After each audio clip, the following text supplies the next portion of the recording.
Ladies and gentlemen, please welcome to the stage Chris Hecker.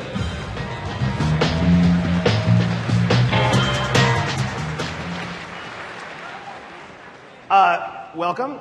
So, one of my favorite things about Will Wright, besides the fact that he's fucking brilliant, is that he's so approachable and how humble and mellow he is, even in the face of his obvious popularity. And so he doesn't want to be in this room, for example. Like, he has no interest in being a keynote. He just wants to come to the GDC and share information. And every year, we put him in a bigger room, and then it fills up and people complain. And then we put him in a bigger room, and then it fills up and people complain. And so next year, I think we're going to have to get like the Oakland Coliseum or something. It's not exactly clear what to do here. But even in the face of all that, he still is all about just sharing information and being really approachable and being really cool about just like the free flow of information. So help me welcome Will Wright.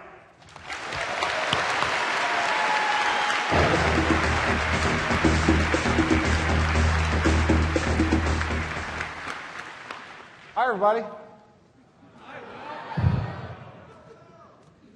Let me go to my PowerPoint here. Okay. So every year they kind of ask me to come give a talk, and every year they kind of then ask me what my talk is about, and I procrastinate. And so they just assign a title to my talk. And oh, by the way, the images that you might have seen coming in were all from the Hubble, you know, which in the Hubble I love. It's like one of these things that appeals equally to the scientist and the artist, you know. And there are very few tools of humanity that I think kind of have that amazing balance both ways. But at any rate, so this is not the title of my talk at all. In fact, I mean, people are always saying, oh, come give a talk at our school or this or that about game design. And so I talk about game design and game design, game design, game design, game design. I'm kind of sick of talking about game design, actually. So I thought I would talk about something quite different here today instead.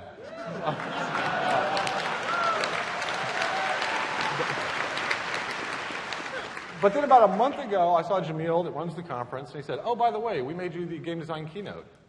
And I thought, uh-oh. This isn't about game design at all, and I'm the keynote. So I kind of scratched that plan. So I kind of reworked it a bit and thought, well, you know what I really enjoy is, the obsessive research stuff that I get into when I just really get fascinated with a subject and then kind of want to turn it into a game. So I kind of reworked the thing into this. For me, I start a game idea, and usually there's this concept at the beginning, something that sparks an idea. Then I go out and do a lot of research, get really involved in it.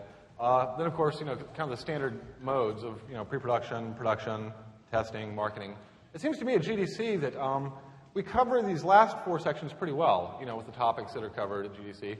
But I've seen very little stuff kind of done in the very early phases, the research phase of how you start with the very core of an idea, usually one person kind of doing background research and doing the very early formulation of that idea.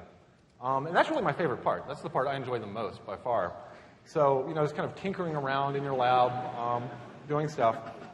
So I started thinking about, okay, what can I say about game research? But then, I had this nagging thing where I really still wanted to talk about this other thing, And I thought, well, okay, maybe I'll just do both of them, What should I do first, though? Do I do the game research, Astro? It felt kind of weird to have like half a talk and then another half a talk. So I decided I would actually interleave the two for maximum confusion. So we're going to be going back and forth a bit here. In some sense, one is an example of the other. So starting on the research side. Typically, when I start researching an idea, it involves talking to people, going out and interviewing experts in the field, reading a lot of books, searching the web for whatever I can find. Books really seem to be my primary inspiration. Most of the games I've done, were kind of directly inspired by one particular book I read that got me interested in that subject. And it's not like the entire game was really, it's not like the blueprint for the game or anything. It's actually more like that book will kind of spark additional interests. And I'll start reading other things, and it'll start pulling me off in these different directions that I find interesting, as I'm at the same time kind of formulating what this thing might become in my mind as a game, and then later we kind of bring to prototyping. The Japanese have this great term called otaku. How many of you have heard this before? Yeah. It kind of usually refers to a 14-year-old, kind of socially dysfunctional guy who collects little anime dolls. It's rather derogatory. But, I kind of embraced that philosophy, in the early stages. When I get interested in a subject, I just get, obsessed with it. And I'll speak to everybody I can about it and tell them how cool it is. And in some sense, that's my very early stage of prototyping. How can I take that idea of that subject? Why do I find this cool, and how can I communicate that to others? And I'm doing that all the time from the very early stages. Last year, I came here and talked about Spore a little bit, kind of, where that was going, how the content battle that we were fighting in game development seemed like the losing battle to me. And because of that, it kind of drove me to generative systems. The project I was working on just before that was The Sims Online. And, we basically had to fight a lot of those battles. It kind of brought me to the idea of Spore. This is roughly the development team for The Sims Online. It was about 140 people, the largest project I had ever worked on. And there was just a huge amount of inertia, not just with like the server client issues, but the design issues. A lot of content we had to bring in, a lot of content that had to be reworked from The Sims. And once we got it working, in a multiplayer environment, there were a lot of things that were fundamentally different than The Sims. It kind of broke The Sims idea. First of all, we couldn't control time. And if when I played The Sims, I always had one hand on the speed control, and you always speed through the boring parts. And when all of a sudden you're stuck in real time in The Sims, it is a pretty boring game. Custom content, which was one of the big, kind of leverages of success we had for The Sims Offline. We had aspirations for The Sims Online to have that, but it was just unmanageable. The amount of bandwidth, the size of the data, in fact, made it hard for us to kind of bring that in effectively into The Sims Online. And we find that it's like 60% of the players playing The Sims use cheats. They'll play it as a game part of the time, and they'll use cheats and play it kind of as a dollhouse, freeform, design your mansion the other time. And of course, you can't have that in a multiplayer game. Instead, you have to have these incredibly tall advancement ladders, spanning these different ranges of skills. Now, meanwhile, while we were building The Sims Online, actually around the same time, over in Germany, they were building this thing. This thing is cool. This is the Bagger 288, and it is immense. It's actually a land vehicle. It actually drives across doing mining in Germany. It's just got a billion treads. It's about the size of kind of an oil platform. There are actually these large veins of coal that run through Germany, and they're actually to these machines. And they actually disassemble highways to let this thing by. But just to give you a sense of the size of this thing, this is a Java sandcrawler in comparison.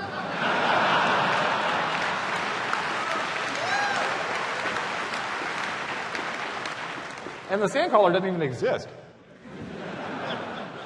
But the reason I bring this up is this is basically kind of how The Sims Online felt to me. Basically, I was driving this thing, right, and we'd make a design decision, and 2 weeks later, what happened with that? Oh, it's in process. Oh, we got the server code working. Now the client's, getting in sync with it. And maybe 2 months later, we might see this minor little design decision actually trickle into the product. So when I left The Sims Online and started Spore, it was basically kind of like getting out of the driver's seat of that thing into a Ferrari and zipping away. I mean, we were doing prototyping, making design decisions, and I was seeing progress hourly rather than once every other month. And I was really reluctant to kind of grow Spore back in that same direction, which drove me to this idea of like the procedural content and stuff. But there are a lot of still cool things from The Sims that, I really kind of didn't want to lose in the next project I worked on. Primarily the idea that the players are surprising us, that they are actually even going beyond what we think the box is that we're giving them to play in and exceeding that box in weird and interesting ways. And this gets to kind of the question of the advocation of authorship, So you're going to kind of pour your heart into this thing, and you're going to create this, lovingly crafted world, and you have aspirations for that. It has meaning, that you want to convey. And once you give it to the fans, you just don't know what they're going to do with it. So,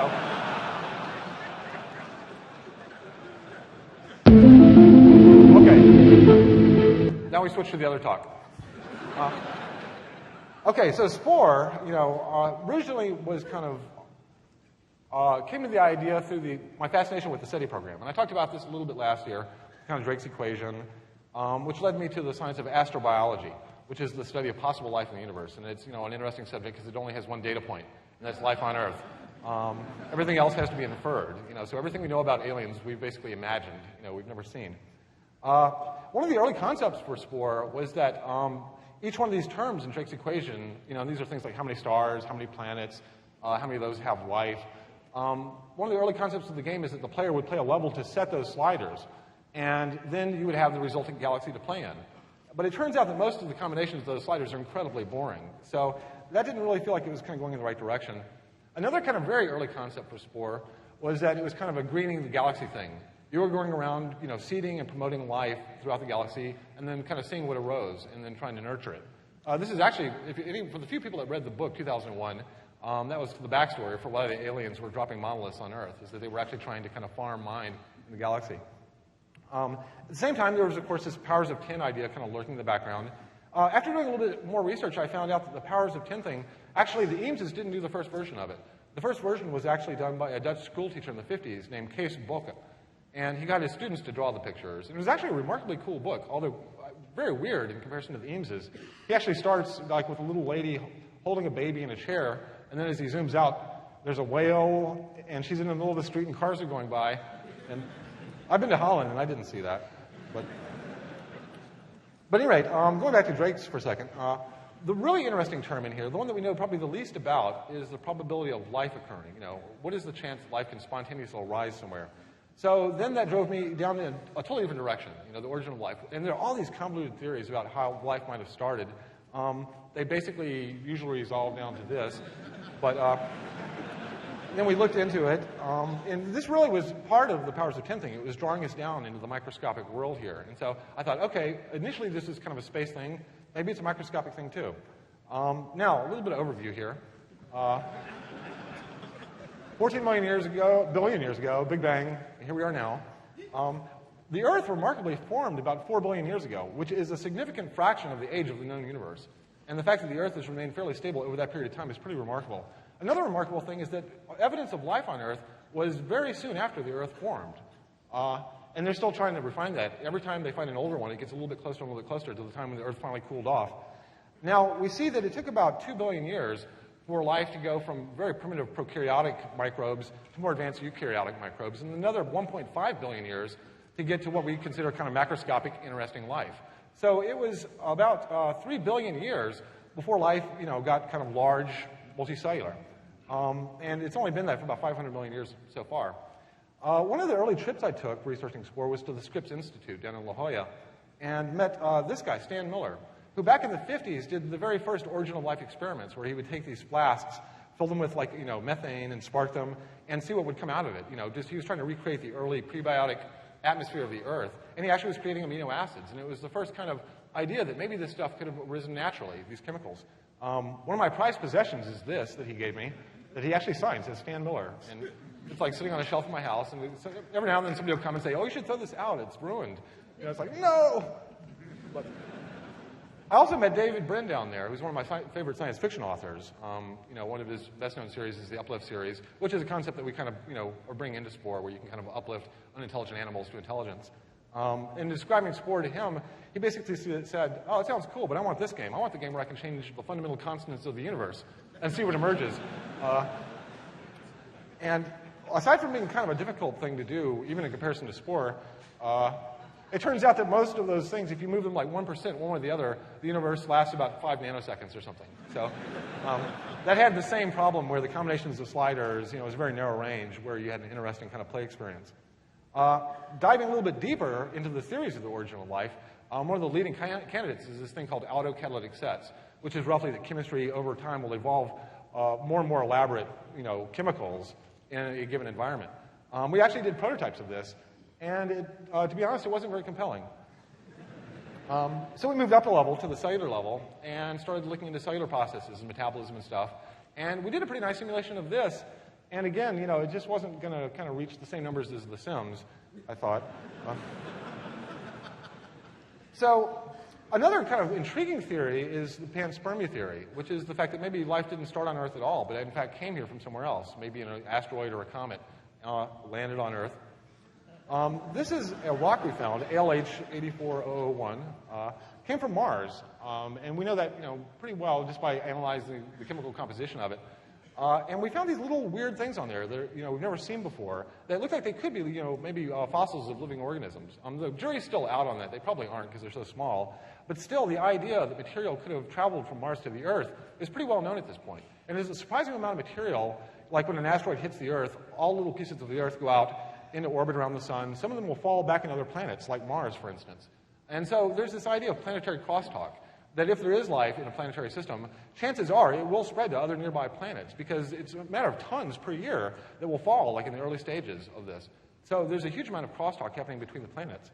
And not only that, but it's looking more and more probable that there's the possibility of interstellar crosstalk, which is some of this material could actually travel to another star, because some of these bacteria can last for millions of years in a desiccated form, and they're very radiation resistant.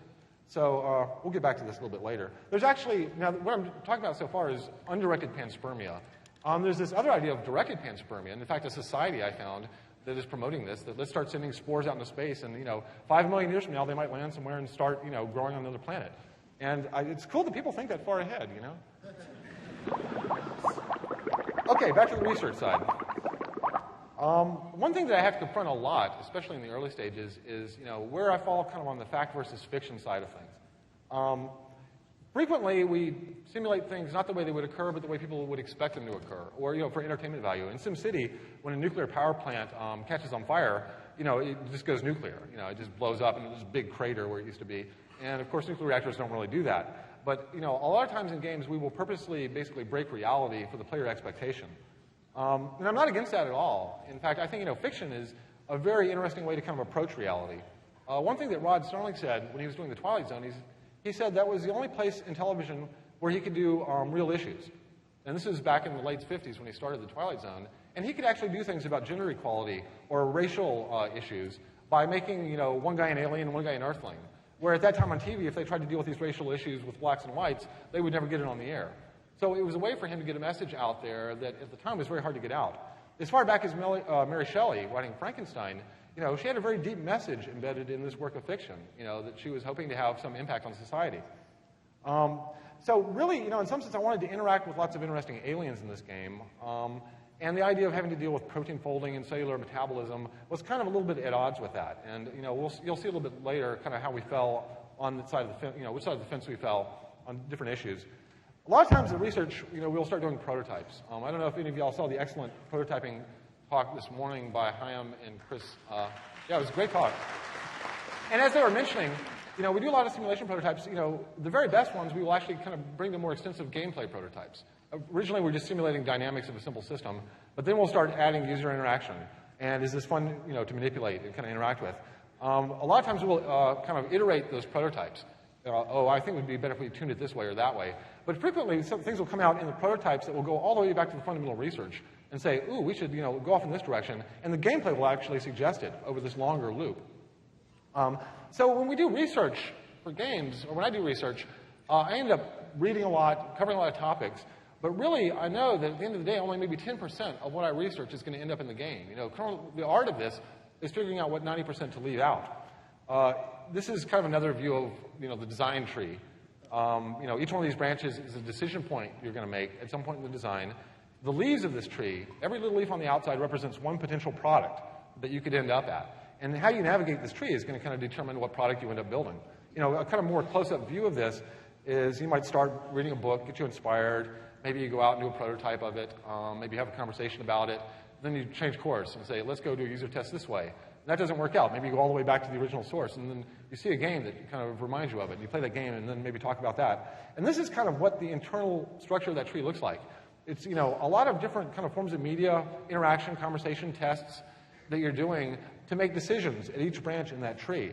But usually, at the very base, before I even kind of start climbing down this tree, I start by asking some very early questions about what I want to do as a designer. And I've kind of reduced those to kind of like 4 major areas here: innovation, risks, fun, and messages. On the innovation side, I think it's important, with every title that we do, to try to innovate somewhere, to some degree. Innovation is something that you kind of know it when you see it. It's hard to define exactly.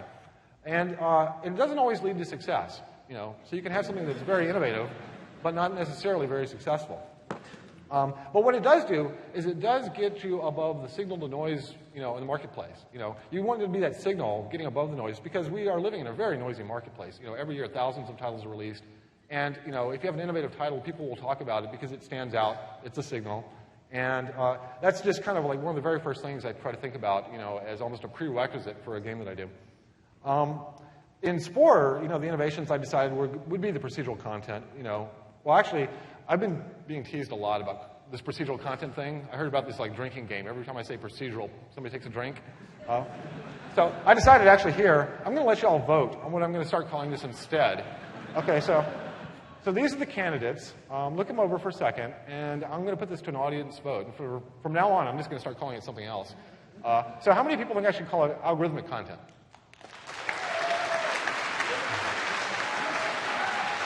Okay. Okay, parametric content. That's a little better. Okay, generative content. Whoa, okay. Okay, we have a winner. Okay, so the generative content was going to buy us player creativity, an unbounded world potentially, since we can generate so much. The pollinated content buys the social currency of players kind of having some value, people getting to know the best creators in this world. Thematic diversity, because people are going to just do all sorts of weird things in different directions. And then this kind of multi-genre gameplay, which gives us epic scope and some familiarity, approachability. Okay, now, back to the aliens. Okay. Now, the panspermia thing was interesting, but really at some point I realized it's all about the aliens, right? That's what I really wanted to do in this game, was fly around and meet lots of interesting, cool alien creatures, especially if the players were creating them. So, and it could have been almost, this talk almost was about robots instead of aliens, because aliens and robots to me represent, very similar things. They kind of represent views of humanity. And you don't really realize how amazing the human hand is until you try to build one. Once you try to build one, you go back and look at this and the dexterity and the strength and the flexibility. It's just an amazing, amazing thing. So in some sense, robots give us a better understanding of who we are and, what makes us tick. Now, you can hear me talk about this movie a lot. My favorite movie of all time, 2001. I'm completely operational, and all my circuits are functioning perfectly. So when I was 7 years old, I saw this movie, and I met Hal, and it had a deep impact on me. The idea that there could be this machine that thought like a person, and you could interact with, and it just fundamentally, just blew me away as a kid. What was interesting is, people saw that movie, and they came out, and, this is right at the dawn of AI, really, right? And they were amazed that the computer could beat this guy at chess. And they weren't amazed at all that he could have these conversations, knew all this common sense reasoning. And that was a very interesting insight into human intelligence, because we had thought of, playing chess as being, something that required a lot of intelligence, and tying your shoes as being simple. And we're finding out that's not the case, and we found that out through trying to recreate those abilities in machines. The lip reading stuff he did. So in some sense, aliens and robots both represent kind of boundaries or aspects of humanity. We have, nice aliens, friendly aliens. We have really mean, scary, vicious aliens. We have really smart and really stupid aliens. So they're kind of building this boundary, but they're all still in the same dimensions that, humans are built out of. So really, both of these things are kind of, I think, a window into humanity. And as we, look at imagined aliens, and as we build robots, we're actually coming to understand ourselves more thoroughly. Now, the idea of aliens isn't really new. There are examples from way back in art of things that they might have called demons or angels. More recently, there were a few sightings in the 1800s. There were these things that they saw during World War II called Foo Fighters. But it was really after the advent of nuclear weapons that the kind of whole modern alien craze started. The Roswell incident seems to be like ground zero for where a lot of the kind of modern mythology around aliens spread. And initially, these aliens were things that were probably very hostile, probably going to come and hurt us. They were scary. In some sense, I think they were a personification of this power that we suddenly had to destroy ourselves.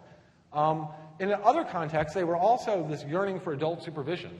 We were hoping that somebody out there was smarter than us and might actually come and help save ourselves, or even provide an example that maybe we could survive this period in our time. And this is just one kind of cultural response to kind of the sudden ability to destroy humanity. Different cultures had different responses. In Japan, it was Godzilla, which was a little bit different. It was more of a personification of what would nature say if she could see us doing this. And so Godzilla was kind of like the revenge of nature, after we had been playing with these weapons. But the aliens, in fact, weren't like Godzilla. They were very vulnerable. We could almost empathize with them. What made them powerful was their technology, and that was something we could aspire to. We could aspire to become these gods, which also made them very different than like the old Greek and Roman gods that we could not aspire to become. Okay, so back to the research. We covered innovation. Project risks is something that you really have to take seriously. At every stage of the project, all the way from beginning to end. I divide most of the risks that I think of into these categories: technology, design, production, marketing, political. I'm lucky in that most of the ideas that I want to do, I have a career path. I think most people here that have a really cool, innovative idea, one of the very first battles they're going to be fighting is the political battle. How do you get a green light inside your company? Electronic arts, I found a very simple trick. It turns out that all the execs play World of Warcraft. And so all you have to do is say, oh, it's going to be like World of Warcraft, except it starts in a tide pool, and you end up in space, and it's not quite multiplayer, but it works. So the top risks I saw for Scherr, in sorted order, were the generative animation system, editor usability, design scope of the project, pollinated content, and the content pipeline. Two of these are technology risks, which kind of involve one approach. Two of these were design risks, and the last one was really kind of a production risk. So what you really want to do in this case is front load the team, get the very first core members in positions to solve those early risks. I knew that if we couldn't do the generative animation system, that the whole idea was sunk. And so one of the very first people I brought on the project was a guy named Kees van Pushten, who, people know him? He's a great guy. And he was like my deep researcher, and I had him look at all the procedural or generative systems out there. We found some really cool examples. They were very hard to use, but they kind of gave us some indication of the direction to go. Later, we had Ken Perlin come in and do some consulting on it, showing his stuff, his generative stuff. Then later, Chris Hecker is now kind of building the tool out for our animators. And so basically, it was getting a very qualified team of specialists to come in and attack that risk. And I find that these risks are best attacked with a very small number of very sharp people rather than a giant team of kind of more average people, in which case they'll never solve it. But the very tightly focused team usually can, especially if you say, I don't think you can solve this, there's no way, and make it a challenge to them. Now, the pollinated content, that was something where we actually had a lot of experience to draw from.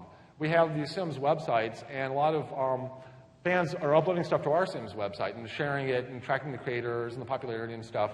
So I brought over two of the people that actually had architected that system, Kelshaw and Colin Andrews, to run the pollinated content side. Yeah, they're great. And they, in fact, started building prototypes very early on of this system and capturing all the stuff that we were in development, making in the editors, and starting to sort it and aesthetically figure out what the categories were. And the fact that they got that prototype going so early lowered that as a risk factor tremendously right off the bat. Whereas the generative animation system was kind of a long, ongoing battle that we kept fighting, and it kind of stayed at the top of the list for a long time.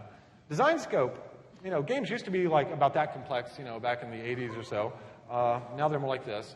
And so I knew that I wanted to do a game across all these different scales, and I kind of reasoned that, well, if I didn't make any one of those scales too complicated, the whole set of them still would maybe be about the same complexity as a modern game. And so that was like kind of step one for mitigating the design risk. Another one was bringing in, again, people that Jason Schenkel was the lead programmer for SimMars, which is a project that we worked on but we never released. But Jason did a huge number of prototypes of planetary ecosystems and whatnot that we drew from. And so his experience, he was actually like my first prototyper on Spore. Then playing a lot of old games that were just great, like Sundog on the Apple II. Has anybody ever played this game? This is way back. This is a great game. It had multi-scale gameplay, flying around the galaxy. Elite, of course. Cosmic Ozma, which might seem like an odd choice, but that was a great game too, in a kind of a toy sense. And then kind of more offbeat things, Microsoft Space Simulator, which was not a great game, but it was a really fun toy if you were into space. The kind of the more recent version of that is this thing Celestia, which if you're into astronomy, you really should download this. It's a free download, and it's got great plugins, and it's really cool. Homeworld, of course, for the visuals, the gameplay. These are basically free prototypes, by the way. I made $50 prototypes. But we learned a tremendous amount just kind of going back into these libraries of things that had been done. And, a lot of games have been out there, and you can learn tremendous amounts just by going and doing basically game archaeology. On the evolution side, we dug up every evolution game we could find, board games, all the way up to like Carnivore or Cubivore on the Nintendo. And, of course, we did 1.5 billion prototypes. Now, the prototypes are kind of like the books, where you end up doing lots of prototypes all over the place, and only very few end up actually kind of dealing with the actual dynamics in the game. And really, that's okay, because that's what they're for. One thing that I found that works great for prototypes are interns. And I've had really good luck with interns. Generally, the balance I'm trying to strive for on a team now is about 1/3 veteran, 1/3 kind of interns, young blood, and 1/3 mid-level. And that seems like a really good kind of chemistry on the team. Typical thing is that when we have a lot of people coming in, we're trying to filter for hiring, is we get thousands of resumes, The HR people don't quite know exactly what we're looking for because they're not experts in the field. They try their best and sort and give us a pile of resumes, and then we kind of choose from those. And it's a very ineffective filter in a lot of cases. What I'm finding is a much more effective filter is a few programs in these universities that are teaching, interactive design now. You have a few students come in, do very well in those programs, and then I let the professor recommend to me, knowing exactly what I'm looking for, and they've known the student for years. And so in some sense, these students are kind of like the salmon swimming upstream, and I'm like at the top of the stream, waiting for the best salmon to get there. And that's turned out to be a great filter for me. And they're, like I said, like 3 schools in particular that, in fact, we're getting our best interns from. And I'm not going to tell you what they are because I don't want to have to compete for them. But on the editor usability, in fact, I had interns working on this, from very early stage. We looked at all these other games that involve constructing things, Bridge Builder, Magic Pinjal. This was a very interesting one. In fact, it was based upon the work of this Japanese computer scientist, Takeo Igarashi. And he did a lot of other, basically, constructive systems like this that had a lot of embedded intelligence in them. So we're dealing with this, with user content. And this is kind of what the curve we're trying to fight with the editors, is, we get a lot of content that's at low quality. It's basically crap. We get a fair amount that's kind of a good effort, a little bit that's pretty good, and a very small amount that's great, And what we really want to do is we want to pull up this curve. And this is kind of why we're focusing on editors. How can we make players be creative in the game, but also have that stuff be good enough to where other players get value from it? I mean, if they want to just sit there and make, crappy stuff and it's in their game, I could care less. But if we want to redistribute it to other players and add value, to their world, we want to kind of bring everybody up on the quality bar here. And so we did a lot of early prototyping with the editors and usability tests because this is really kind of a usability issue. Now, the content pipeline was our last risk. Electronic Arts is moving over to renderware as a framework. A lot of renderware is really about, the pipeline for animation and modeling, stuff that we're all doing generatively. So we pretty much had to kind of roll our own pipeline. In some sense, looking at the art staff, I was finding that the artists are already getting extremely technical. They're writing, pixel shaders, working in Maya. And it wasn't that far of a jump to kind of go toward this idea of a generative artist. Yes, generative artist. What I found in looking at kind of the skill set that works well is you want somebody that can kind of observe nature or observe whatever, and from that, with almost a scientific eye, and deconstruct what they're seeing. And when they can deconstruct it, they can kind of bring it into a larger conceptual space and abstract it out into eventually data structures.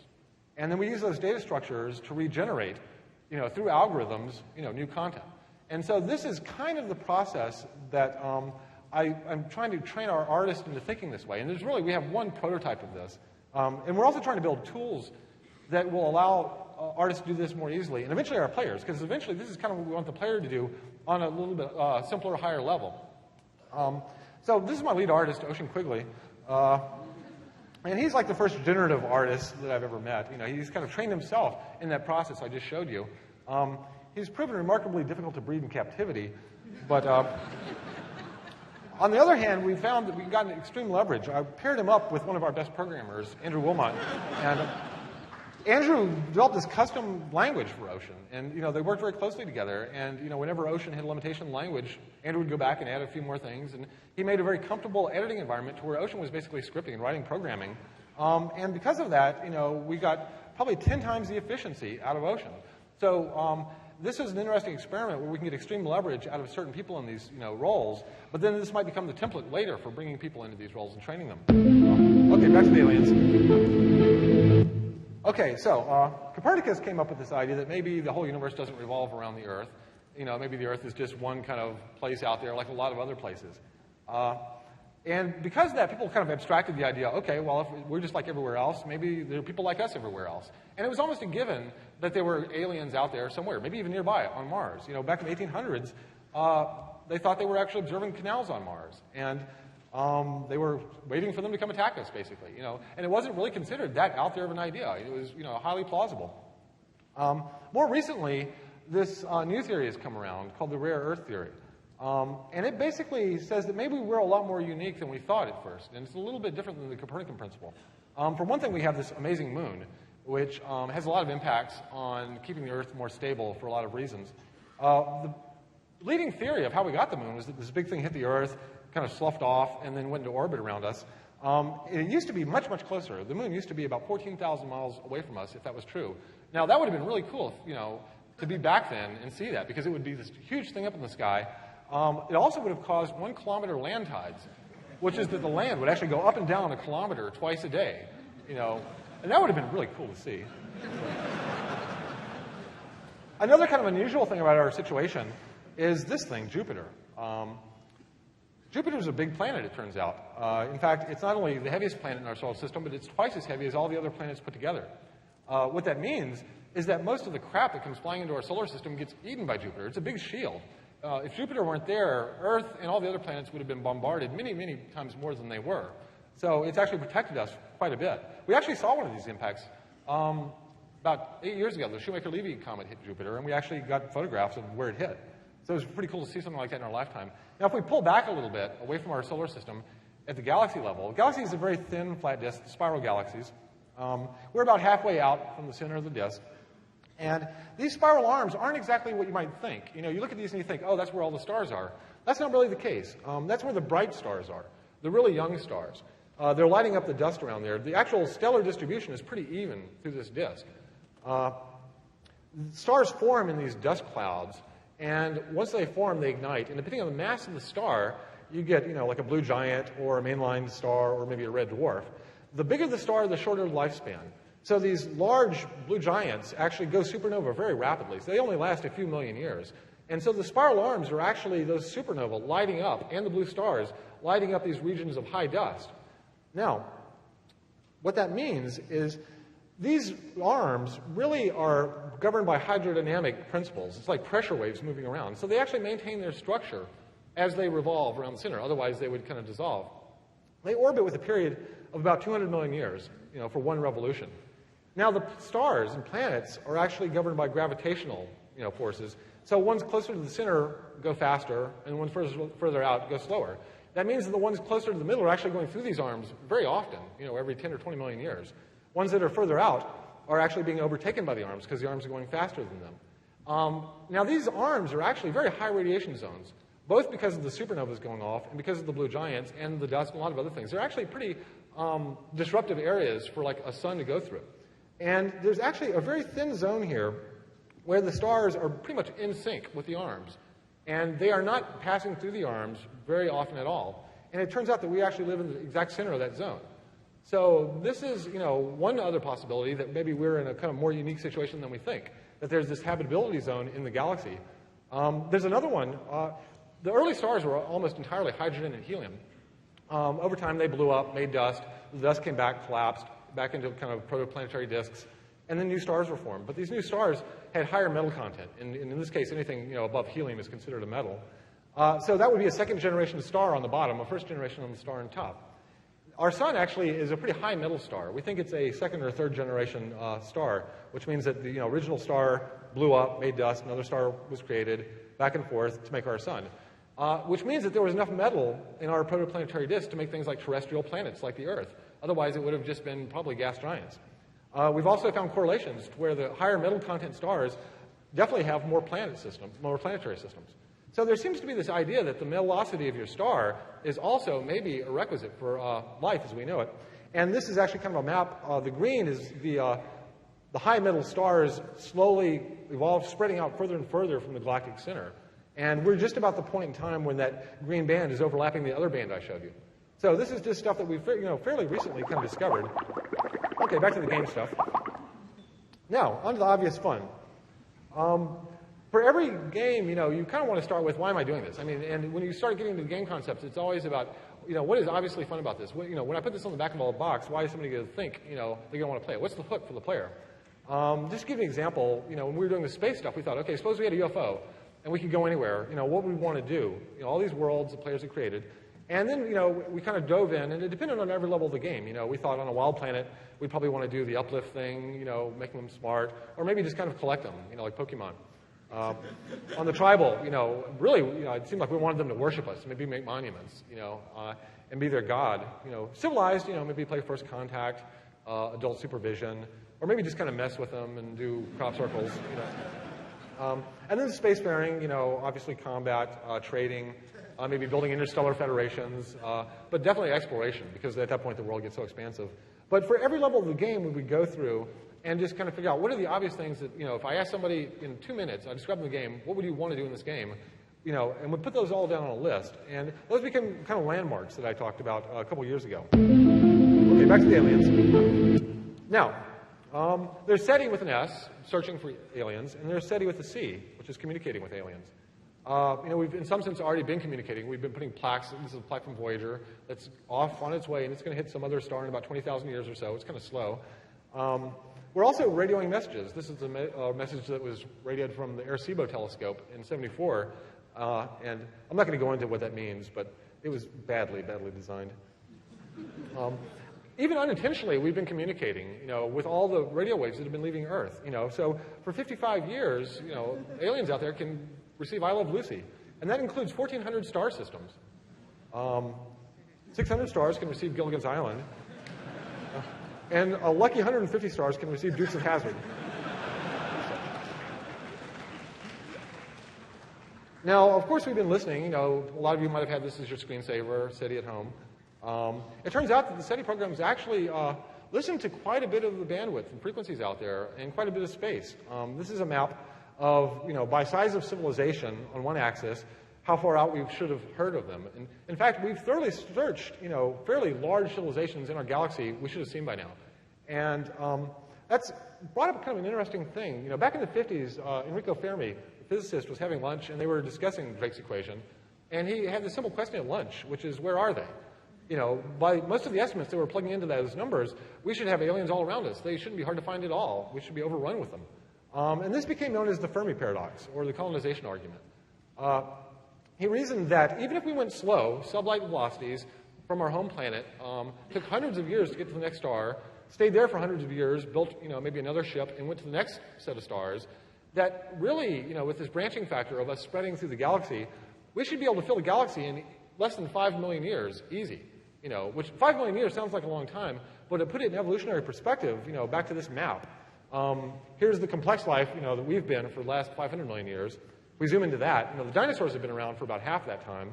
They were around for a remarkable period of time, several hundred million years, until this asteroid came and killed them. If we zoom into that, like the last 65 million years, and if we had just given the dinosaurs another 20 million years to evolve, and they were every bit as biologically complex as we are, they would have filled the galaxy by then. So that's a very short period of time, that it would take any alien civilization to be just all around us. And if that actually occurred, it would actually turn out that Star Trek was right, that all the aliens did kind of look like one species, because it would generally be one alien species that would be out there basically filling this galaxy. There's this other guy, a mathematician, John von Neumann, that came up with this idea of von Neumann probes. And this is the idea of a self-replicating machine.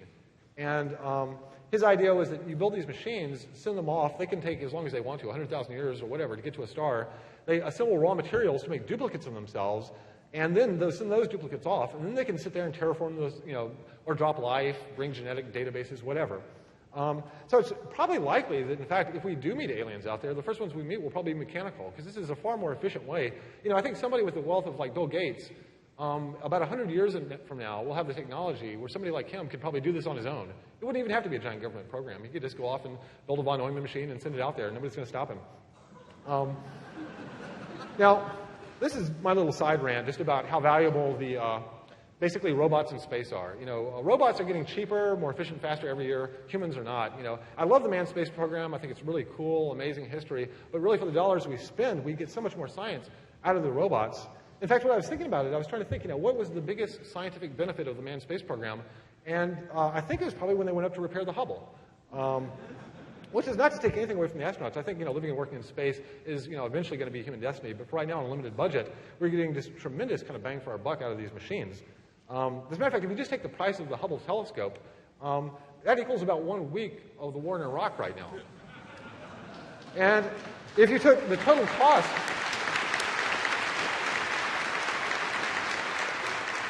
If you took just what we spent in Iraq so far, that would buy a Hubble for every member of the UN.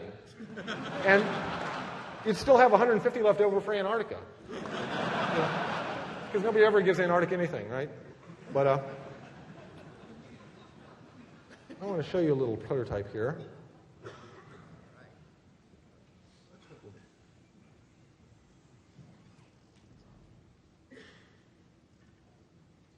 This is just a very simple prototype of what would happen if there was panspermia, where life forms can spread kind of undirected from star to star, and how that might look. This is a very simple little galactic model.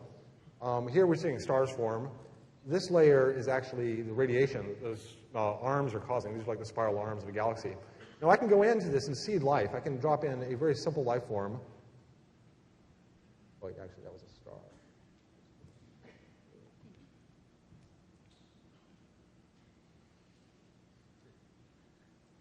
Yeah, that green thing. Now, it'll start spreading. This is taking thousands, millions of years, but still, over time, well, that one didn't. So much for my point there. I must have dropped them into a high radiation zone. Go back to our heat layer. Yeah, I'm dropping them into a spiral arm. Okay.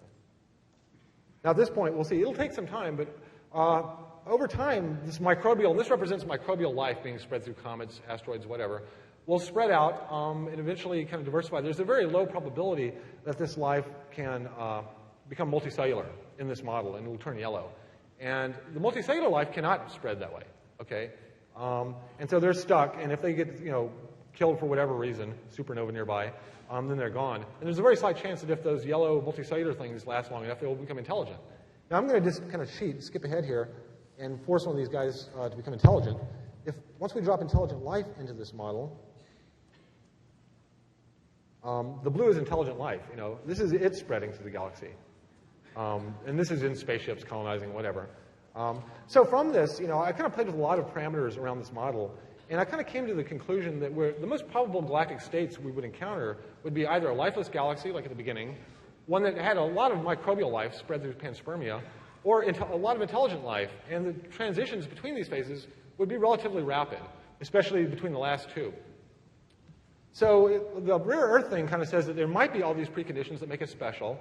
A high middle star, being in the solar habitable zone, having the moon to help stabilize our planet, Jupiter, the galactic habitable zone. These last three things really bought us 4 billion years of stability, which is a remarkably long period of time for one planet to be stable. This also kind of bears on what's known as the Anthropic Principle. This is kind of the idea that it's hard for us to infer from where we are how improbable of a string of events was required to create us. If we're required as observers to ask the question.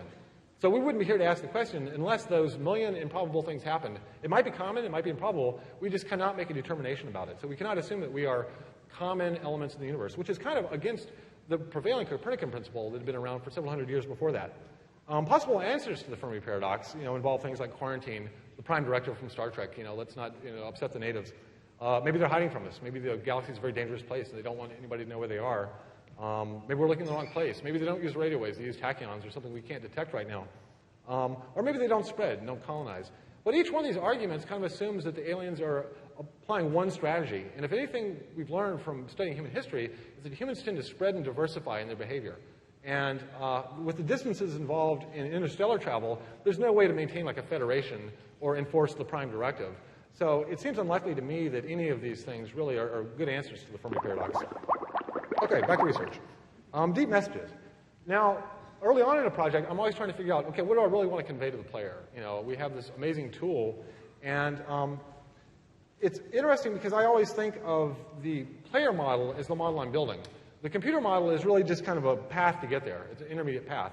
And the game really, in some sense, is a compiler for the middle model of the player. This is one of my favorite quotes. Education is not the filling of a pail, but the lighting of a fire. I think games are actually even more effective to motivate people than they are to educate people. I've gotten so many letters from people that played SimCity and it motivated them to go off and do a career in civil engineering or whatever. I don't think they learned that much about civil engineering from SimCity, but the motivation of the subject, just the introduction of the subject, and giving them that front door to, hey, this really is cool, is tremendous, I think. Montessori toys are kind of an interesting example of that, like self-directed learning, where you give them a toy and they discover their own principles. There was an earlier example of Froebel, this German kindergarten teacher, that came up with this block set that people would do architectural things with.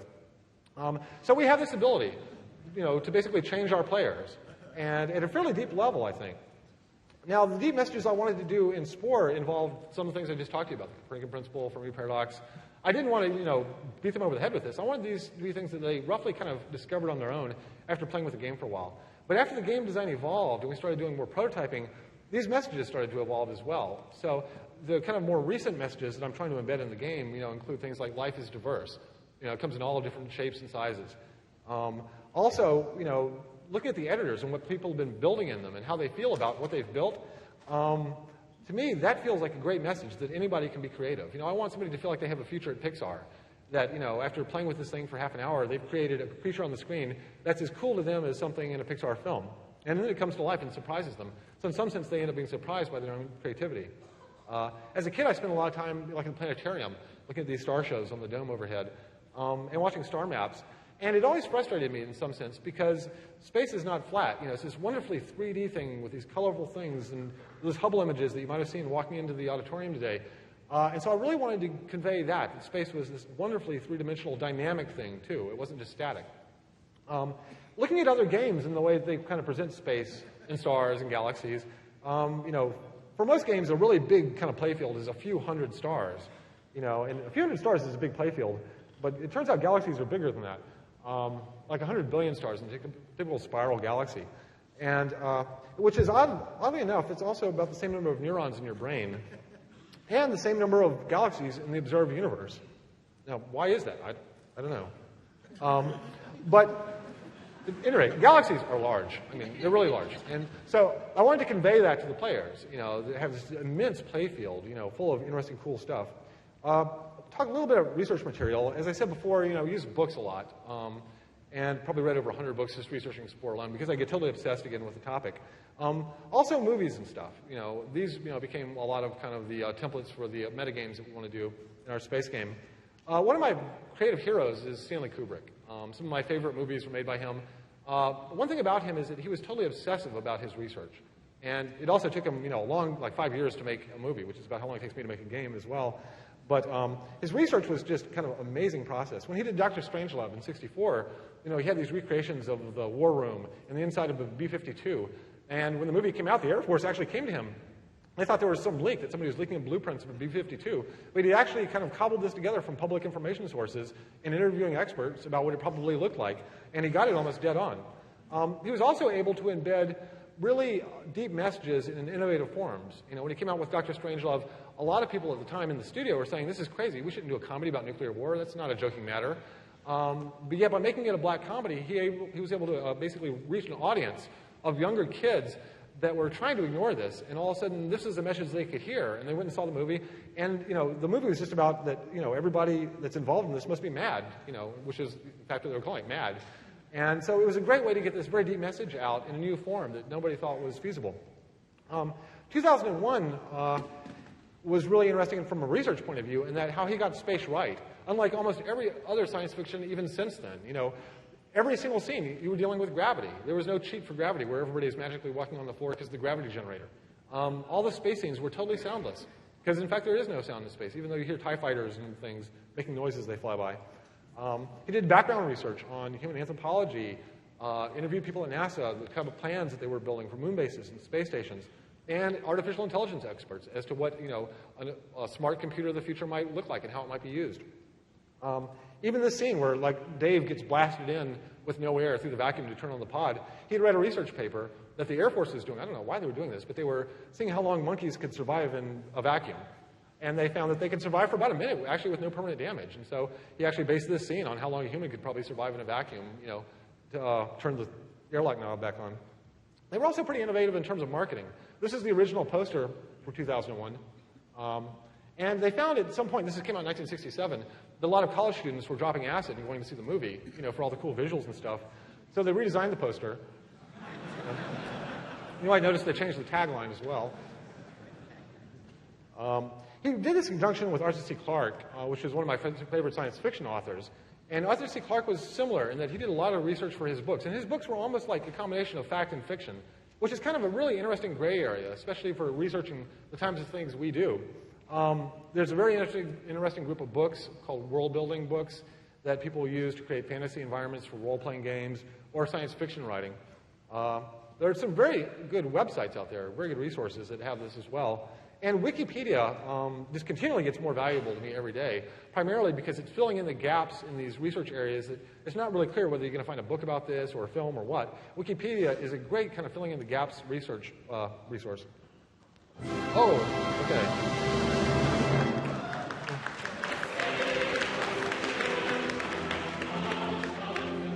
I didn't get a chance to do this last year. I was too busy. But yeah, this is totally off topic, by the way. I mean, this is as off topic as you can get. And I love this picture. It's like they're going out for a church picnic, except they're going to launch a rocket. Let's go launch a rocket today. Okay. I'm going to tell you the story of the Soyuz 23 that was launched in 1976. Cosmonauts Zurov and Rozdesky. These were actually military cosmonauts, a special corps that was trained going up. The Soviets had the very first space station, the Soyuz series, and they launched 6 of these. These were scientific space stations, or so we thought. It turned out that they had a military space station program as well, and they couldn't hide the launches from us, so they just said, oh, we have 6 Soyuz. But it turned out that every other one was, in fact, not a Soyuz at all, but an Almaz station, the military station. And they were interleaved, the launches. And it was a great deception. We didn't find out until like 20 years later about these things. The Almaz were interesting. They were basically manned spy satellites. They had these huge, telescopes where the cosmonauts could point as they were flying over and photograph whatever ground control wanted photographed. At the same time, the U.S. was developing the U.S. Dynastar X-20 as this kind of reentry vehicle. Maybe it could be used as an interceptor, the Russians thought. And so they were convinced that if we found out that they had manned spy satellites, that we would go up and shoot them down. So they decided they had to defend this thing. Now witness the firepower of this fully armed and operational battle station. So in fact, these were the first armed battle stations in orbit.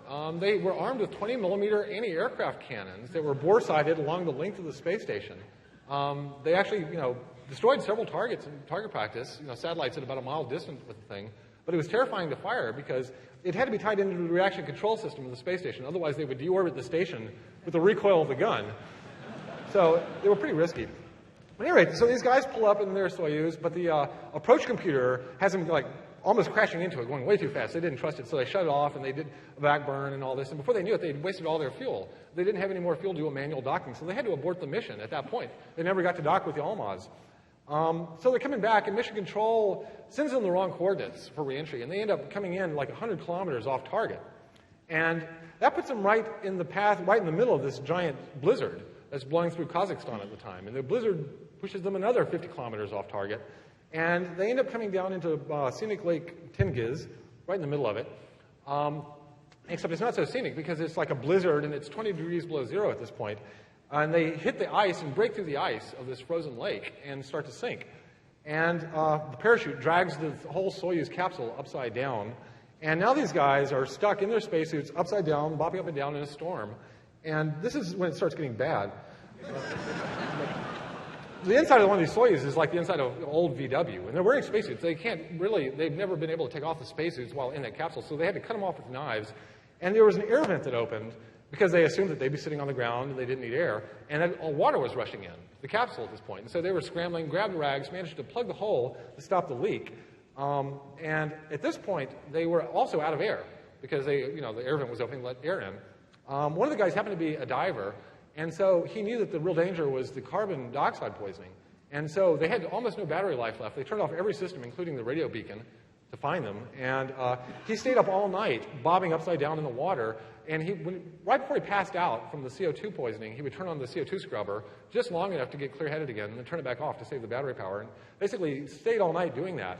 And the next day, it cleared a little bit, and an intrepid helicopter pilot saw the part of the parachute cable sticking out of the ice, managed to hook it with the helicopter, and dragged them like 5 kilometers to the shoreline. And to their amazement, when they opened the capsule, both cosmonauts were still alive. So this one has a happy ending. That's the Russian Space Minute.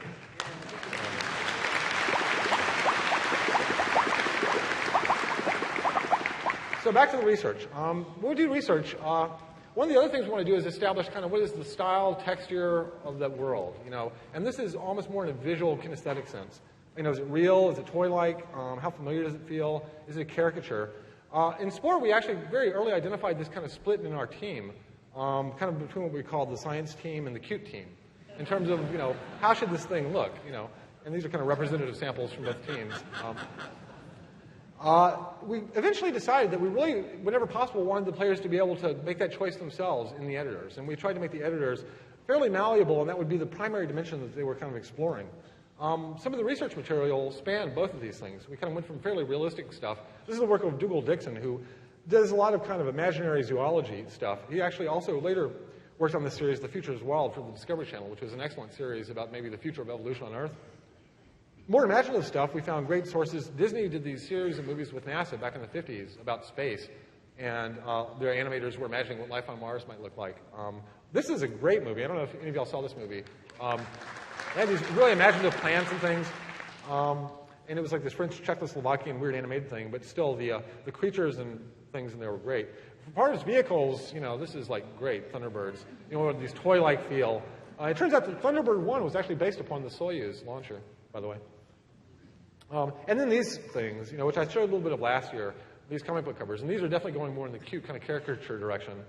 And it was just amazing how many of these things I managed to dig up, And each one of these was, several years worth of issues. Future, Captain Future, Man of Tomorrow, Tales of Wonder, Uncanny. They just go on. And each one of these things has this interesting combination of an interesting world, maybe some cool vehicles, some aliens. Exactly the stuff that we wanted to have in our game. My animation director, Bob King, actually did a couple for us, kind of in that style, just to get a sense of what that would feel like. And so it always helps to actually get like a real sample that's relevant to what you're doing, in that style, and it really helps you kind of visualize it. This is actually the very first box I designed for Spore, way back. One of the first things I always do when I do a game is I design a box, and I was trying to give people a sense for what I was thinking, and what I'm thinking has changed a lot since then, but this is kind of my original title and name for it. This is the back of the box, and so I do the back of the box with bullet points, little screenshots, And in fact, I put this on a real box with something inside of it, so it feels heavy, so I can hand it to somebody, and they can imagine, oh yeah, I'm in the software store holding this, would I buy it? If you zoom into here, you'll see that this is early on when I was thinking that we would be colonizing at sublight velocities and how exciting that would be. I kind of changed my mind. These are the system requirements that I was estimating at the time.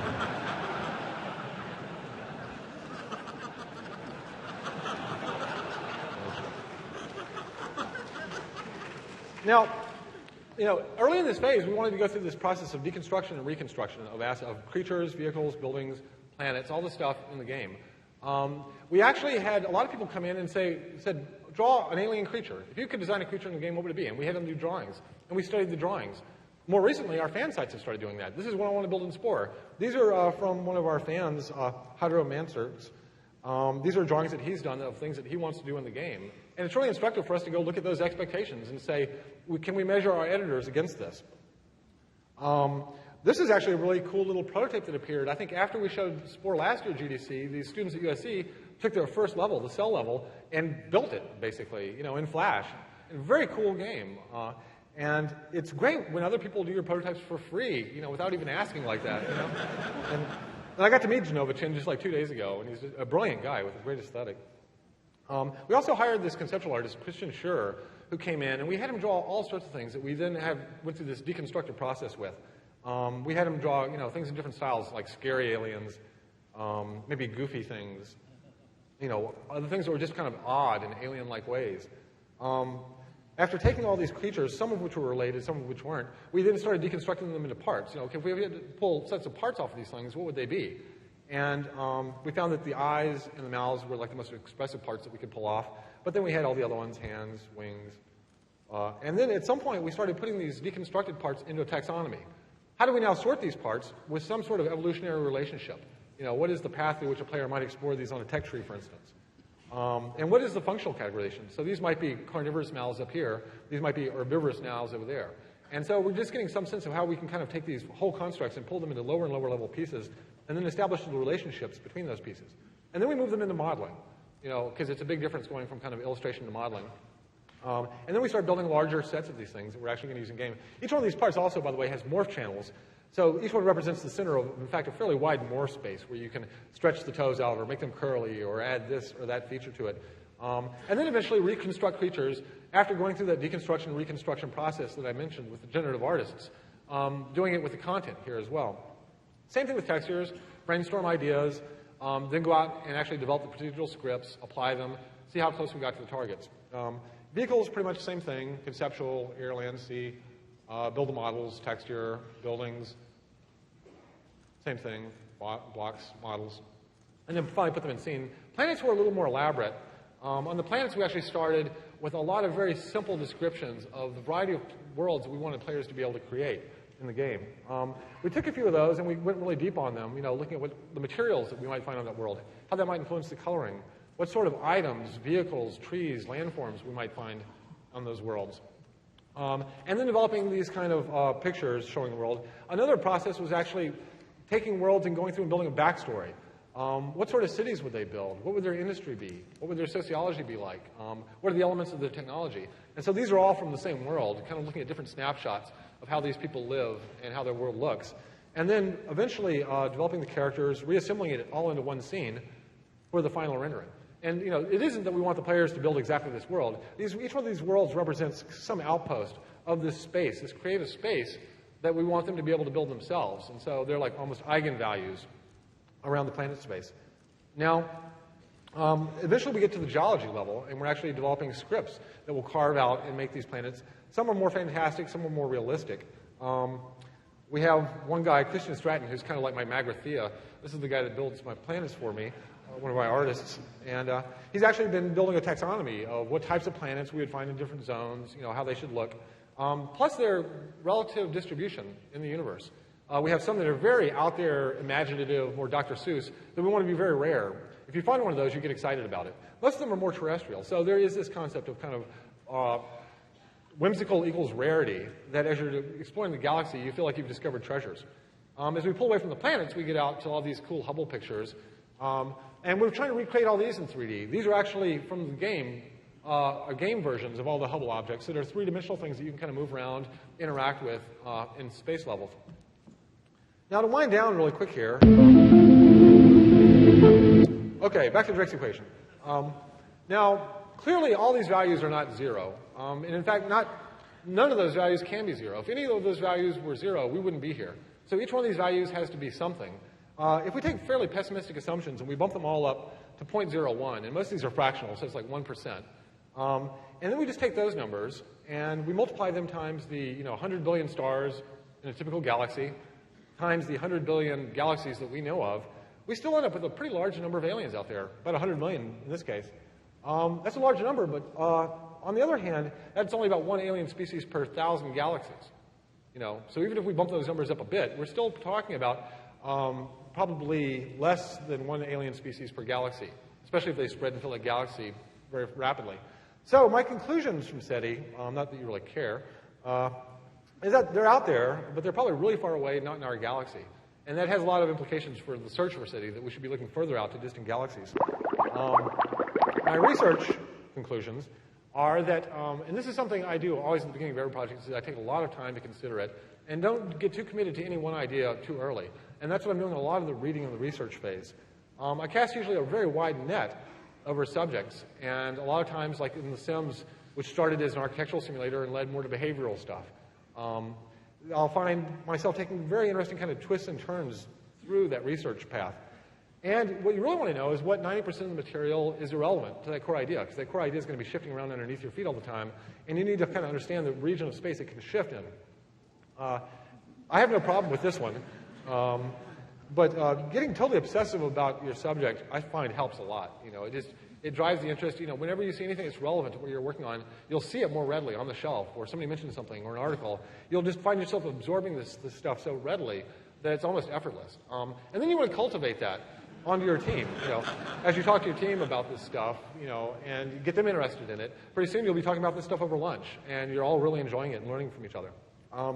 And this kind of, comes to the fact that eventually you're going to become a teacher, not just to the people on your team, but to the people in your game. These deep lessons that you're learning through research are eventually, through several filters, going to end up, kind of at the player. And this is one thing that is probably the most important to me, is the fact that we always have the opportunity to change our players at a very deep level. I mean, to the point where we can influence their future career, for instance. And that's something that we shouldn't take lightly. And it's something that we shouldn't squander. So we should probably make the best use of that whenever we can. So thank you.